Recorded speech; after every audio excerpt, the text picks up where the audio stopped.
If you are just jumping into this video, I do want to tell you that this is the second of 2 videos that I put together for this. So if you haven't already, I suggest you go to the first part, which I'll link in the description below, where I talk about the first 3 things on this list of 5 things I think you need for starting your vinyl record journey. But if you've already seen it and you're here to finish the rest of it, then welcome back. And I usually start each video with a song of the day, but since this is a continuation of the last video, which had one, I have seen more of Dororo since then, and I know exactly how he was able to. It was much simpler than still, anytime you can share with me a song of the day. This could be an anime opening, ending, or any piece of music within the anime itself that you enjoy, that you want to share with me or everyone else, and it could be highlighted here in a future video. So without further ado, let's pick up where we left off, shall we? Alright, so you have the scale, you know you got the right tracking force, you've got your record protected with the inner and outer sleeves. So you're good to go, right? You can bring your waifu over, you can drop your record, and start playing the music, right? Wrong. So this right here, a record cleaning kit, is going to be something you use every single time you go to spin a record. Now, you don't have to get an entire kit like this. You could just get one thing or the other, and we'll go through what everything here does. But the reason you want to clean your record before you play them, it doesn't take much for things to get into the grooves of your record. So you want to make sure that you get anything that's in those grooves out, so you have a much better listening experience. So those pops and crunchy noises that you hear as the vinyl sound, records aren't actually supposed to sound like that. They're supposed to sound just as clear as digital formats. Now, out of anything in this kit that I recommend you get is at least the brush, right? Because this is very simple. You just flip this piece here, and you can see on the inside of there's actually a lip, and I'll show you exactly what that does in just a moment. So all you do, you get your record spinning. You place this brush right onto the grooves. You don't have to press hard or anything. You just want to have the bristles on there. So after a couple rotations, like about 3 rotations, you just want to pull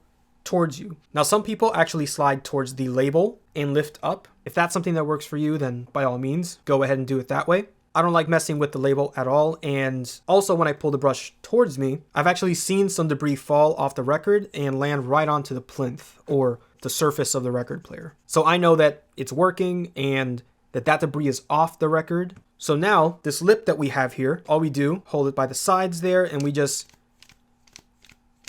do that a couple times. Doing that is just making sure that anything that is on the bristles just falls off it. We want to do this away from the record as well. That way nothing falls back onto the record. This also has some anti-static properties, so it's going to eliminate some static on the surface of the record as well. Anyway, the next thing in this cleaning kit is a wet dry brush. Now this one you pair with some record cleaning fluid. On the top here, when you take that out, it actually comes with a brush, which is very nice. We just want to put that to the side. And yeah, so let's take this off. You put just a couple of drops. They say about 8 drops across, so let's go ahead and do that.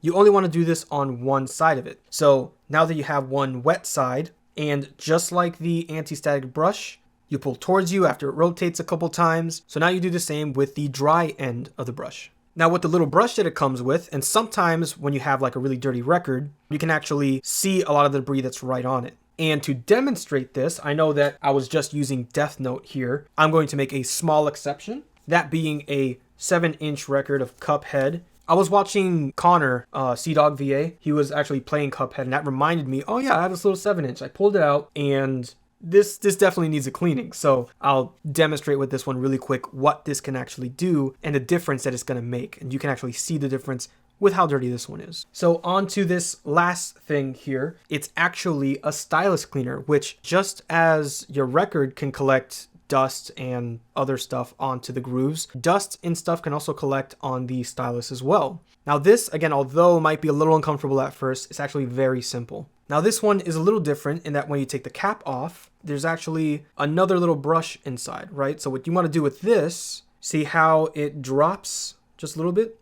You want to put about 2 drops onto the little brush itself. So once you do that, you want to go from the back of the stylus forward. If you have your speakers on or however you're listening, you'll actually hear the brush strokes out of the speakers and whatnot. So I recommend making sure the speakers are off or headphones are off while you're doing this, you know. Now you're probably wondering, wait, I have to do all that every single time? No. The one thing that you should definitely do every single time, right before you play a record, is the brush. This is going to be your most used thing. It's super easy to use. You can get a lot of stuff that's on there off, and you're good to go. This is a process that I go through with every single one of my records before I play them, and I love the experience that I get out of that. Now, when do you start using the other stuff, right? Now, the wet dry brush, I typically use when I just buy a record and I'm adding it to my collection for the very first time and playing it for the very first time. There might be more on the record coming in from the factory and everything, so giving it a deep clean is definitely a good welcome home to a new record that you're adding to your collection. Another time I use this is after I use the brush and I'm listening to a record and I still hear maybe a little bit of noise here and there. Then I would stop the record and go through a pass with the wet dry brush, and usually that'll do the trick. So the Stylus brush, now this is the one that it really depends on how often you're playing your records, because the more often you play them, the more likely stuff is going to tack onto your stylus. So the more often you want to use this. I use it maybe every couple of records that I play, like maybe 4 or 5 records. I'm sure there's a general number out there that's like, hey, every 3 records or something like that. So there's that one. So we've gone through the first 4 of the things on this list. So number 5, and as cheesy as it might be, is actually patience. We all learn at our own pace. We all get comfortable with things at our own pace. So it might be something you pick up very quick, and it might be something that will take you a while to, get used to and whatever, and that's totally fine. But where patience is really important is when it comes to actually playing the record.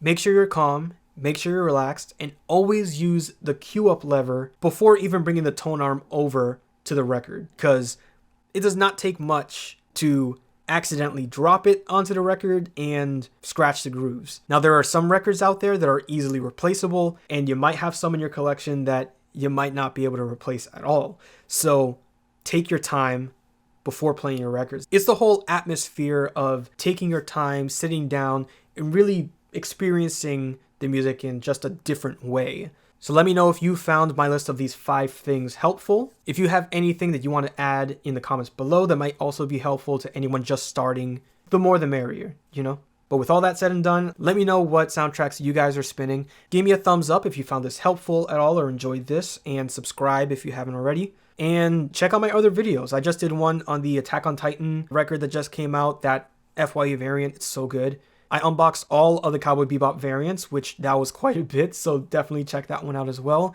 And yeah, just keep on listening to the music that makes these animes so great.